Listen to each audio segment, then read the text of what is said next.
Ah là là, nous sommes actuellement mardi le 29 septembre 2020 et ça fait déjà 70 ans qu'on nous annonce que Sergiño Dest devrait être officialisé dans les prochaines heures. L'attente est interminable, peut-être qu'il vient à pied entre Amsterdam et Barcelone, ceci pourrait donc expliquer cela.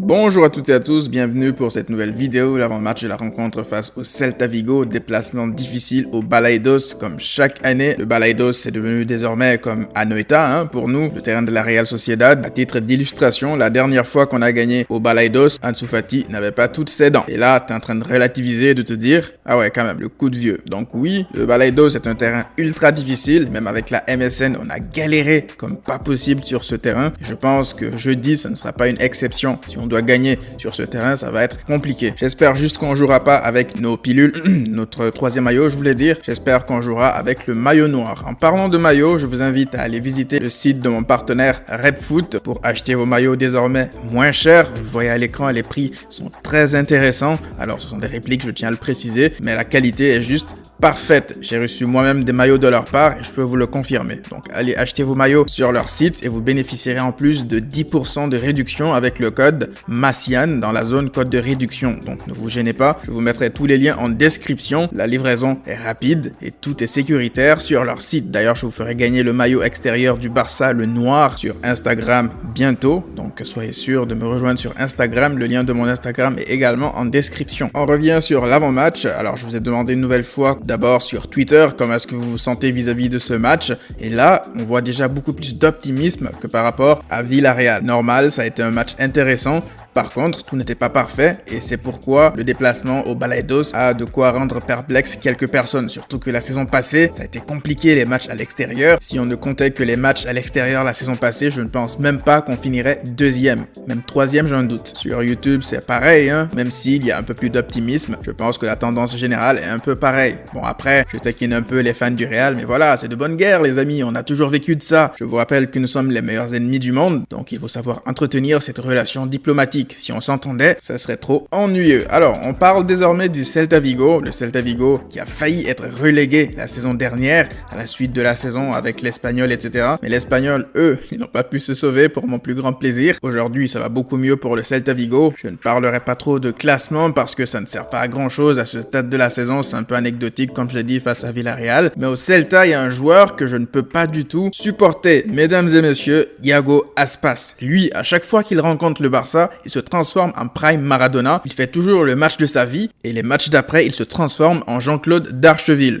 Alors, je caricature un peu, bien sûr. Iago Aspas est un très bon joueur de foot, mais j'ai l'impression que face à nous, il a toujours ce step-up. Il entre dans une nouvelle dimension parallèle dont lui seul a le secret. J'espère juste que ce jeudi, on pourra l'éteindre et se concentrer sur l'attaque. Parce que bon, Iago Aspas contre Piqué et Sergi Roberto, autant vous dire que ça ne me rassure pas des masses. Mais avant de parler de la composition d'équipe, j'aimerais qu'on revienne sur ce qui s'est passé face à Villarreal. Alors, il y a quelques personnes qui m'ont dit en commentaire que j'ai été trop dur envers Sergi Roberto.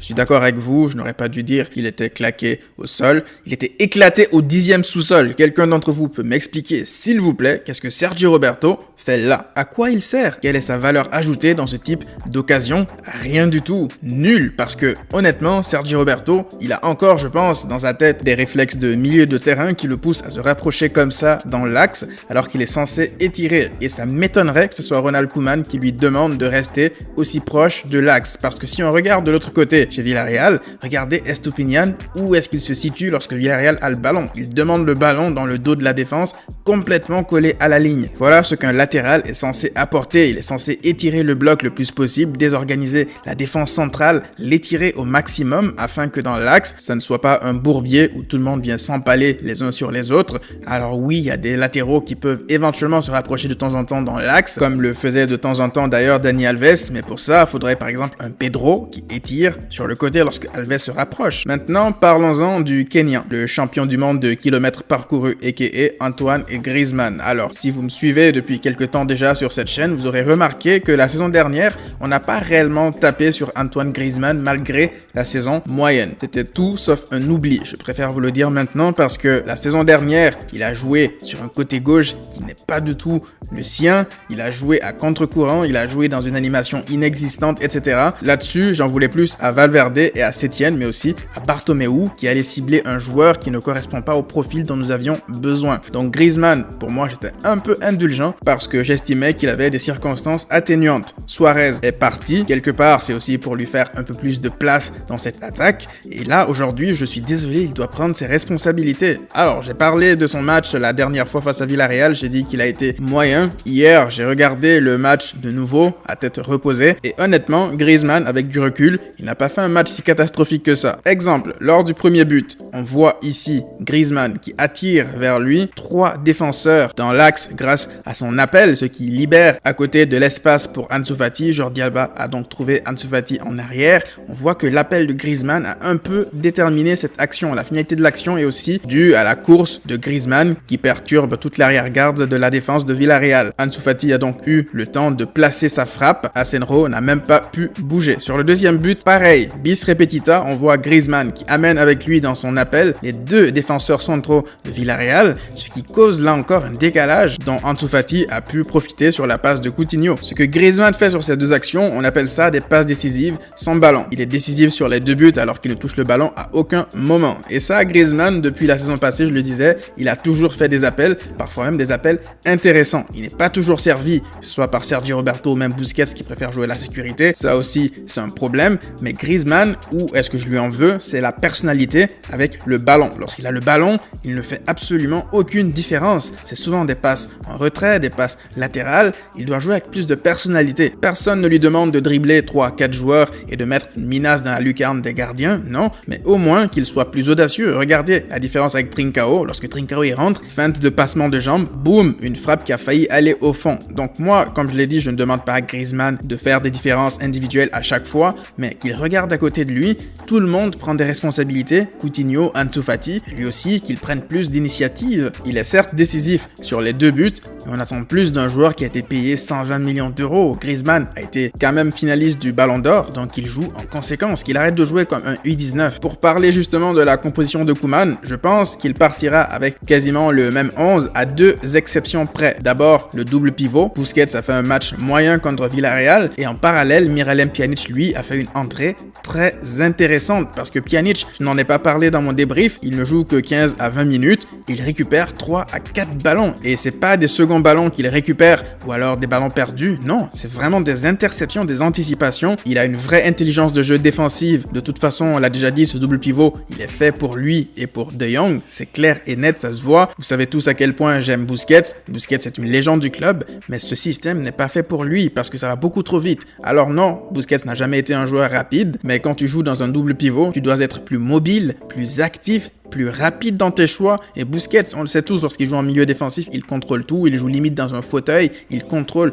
comme il veut, et il fait ça super bien. Mais lorsqu'il est en double pivot, j'ai l'impression que ça va beaucoup trop vite pour lui. Après, il faut prendre aussi en considération son âge. Busquets n'est plus très jeune, donc est-ce que Koeman va donner sa chance à Busquets une nouvelle fois afin qu'il lui donne raison de le titulariser, ou bien est-ce qu'il partira avec le choix risqué de mettre quand même Pjanic, qui, je le rappelle, n'a pas encore 45 minutes dans les jambes. Dites-moi ce que vous en pensez dans la section commentaires. Ensuite, la deuxième interrogation, c'est bien sûr qui de Antoine Griezmann ou Trincao ou même Dembélé sera aligné à droite. Parce que c'est sûr que si on regarde de plus près, on voit que Koeman se sert de Griezmann pour ses appels afin de créer de l'espace pour les autres. Mais si on a un ailier à droite, est-ce que l'animation ne serait pas différente? Est-ce qu'on ne perdrait pas une présence dans l'axe, par exemple, lorsque Griezmann fait ces appels-là pour avoir une force supplémentaire sur le côté? Si je devais choisir, je mettrais Dembélé ou Trincao à droite. Je garderais Griezmann sur le banc pour le faire entrer plus tard. Mais honnêtement, je sais pas ce que Koeman décidera. Dites-moi en commentaire là aussi ce que vous pensez. Est-ce que vous pensez que Griezmann partira titulaire?